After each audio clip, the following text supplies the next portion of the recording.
Hey guys, just wanted to give you a little bit of a spring garden update. It's that time of year.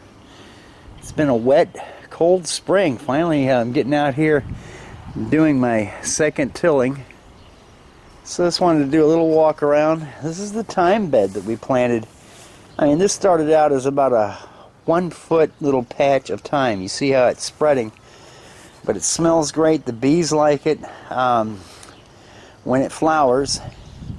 We have all the thyme for cooking that we'll ever use. It's just really prolific. I'm going to let it do what it wants to do.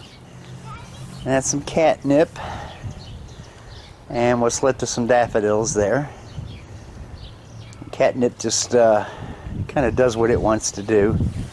We'll be planting flowers over in this part. Then the asparagus. It is, yeah, it's time to start cutting some asparagus. We'll start cutting them shorter spears. We're going to have asparagus tonight, and we can pretty much eat all we want out of this bed now. We're not going to be able to keep up with it, but it's just coming up everywhere, as you can see. And these are flowers that came back from last year. Don't really know what they are, but I guess we're going to find out. And this is another little herb patch that we made, and this is all oregano. It's really good tasting oregano, and there's more thyme over there. And we planted that little patch right when we first moved in here, and then there's some common sage and more of it there. And we usually get some volunteer dill coming up here and there, and even out in the garden. So we really don't have to plant any dill, because a little goes a long way. That's a rhubarb I planted kind of in memory of my mom. She loved rhubarb. I don't particularly care for it, but I planted that just to help me think of her.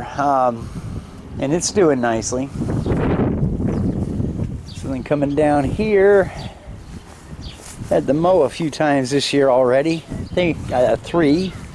This is last year's spinach. We fully expected the winter to put it down, and it didn't. It started popping right back up.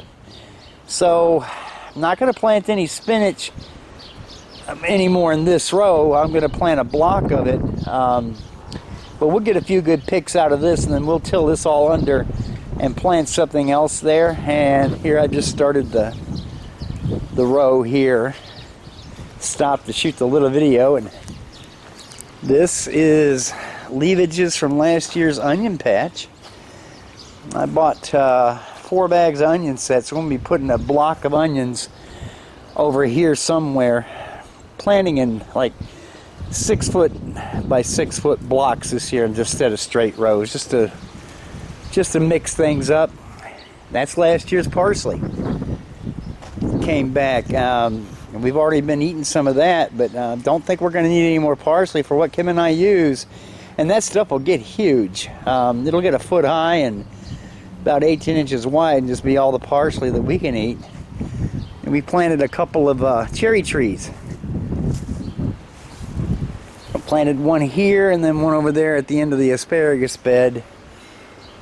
And another change in our lives is our other dog Luna passed away earlier this week, and she's buried there outside my shop, and her sister is buried right here beside her. So right now don't have dogs, but you know, that's going to change once we get over the heartache. You know, what can I say? It's heartache when you lose a dog, especially one you've had for 15 years.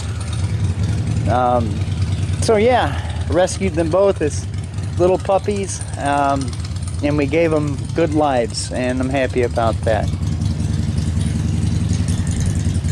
So anyway, that is the garden as you see it now, and going to be getting out here. Such a nice day, and kind of switching up how we're going to be planting and growing this year. Not going to be planting as much because we have so much left over in the freezer. We still have frozen vegetables from 2 years ago, so tells me we kind of slow down and eat what we have frozen, and maybe not produce so much this year. But we're going to plant a lot more flowers around the garden because we like the look of them. We're going to put a big broad row of sunflowers here at this northern end of the garden so it doesn't shade anything. Probably about maybe 5 tomato plants. And I'll plant about 6 jalapenos and some other peppers that Kim likes over there behind the shop. And that's going to be about it for vegetables. And that back part of the garden down there next to that bird shelter, I'm going to level that out with a rake and sow it in grass. And just let the grass take that over again, because it's shady back in there. That lower corner down there is, nothing's ever done really well back in there because it gets shade most of the day. So from about the onions on back, that's going to be turning into grass here later this spring. So that's it. Just wanted to give you guys a quick update. Hope your spring is going well, and hope you're getting out and doing some gardening if you can. We'll talk to you later, guys.